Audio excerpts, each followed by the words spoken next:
আমরা যেকোনো সময় সতর্ক রয়েছি, যেকোনো অরাজক পরিস্থিতি মোকাবেলা করার জন্য ডিএমপি তার পূর্ণাঙ্গ সক্ষমতা নিয়ে কাজ করছে। এই ক্ষেত্রে যদি কেউ আইনশৃঙ্খলা অবনতি করার চেষ্টা করে সেটা আমরা অবশ্যই আইনানুগভাবে মোকাবেলা করব।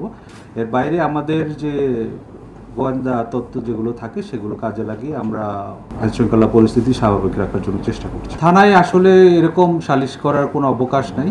যদি কোনো মামলার বাদী অথবা বিবাদী তারা নিজেদের মধ্যে আপোষ মীমাংসা করে, সেক্ষেত্রে তারা নিজেদের মতো করে করতে পারে। তবে এই ক্ষেত্রে আপনি যেটা বললেন দেন দরবার বা তদবির, এইগুলা থানায় বসে কোনো নাম দিয়ে করার কোনো অবকাশ নেই। এই ক্ষেত্রে কোনো সুস্পষ্ট অভিযোগ পেলে আমরা অবশ্যই প্রয়োজনীয় ব্যবস্থা গ্রহণ করব। পুলিশ কিন্তু যথেষ্ট সক্রিয় রয়েছে মাঠে, এবং ঢাকা মহানগর পুলিশ যথাযথভাবে কাজ করছে দেখে কিন্তু অপরাধের মাত্রাটা অনেকটাই স্থিতিশীল রয়েছে, এবং যেসব ঘটনা ঘটছে খুব অল্প সময়ের ব্যবধানে সেই ঘটনায় জড়িতদের আমরা আইনের আওতায় নিয়ে আসতে পারছি।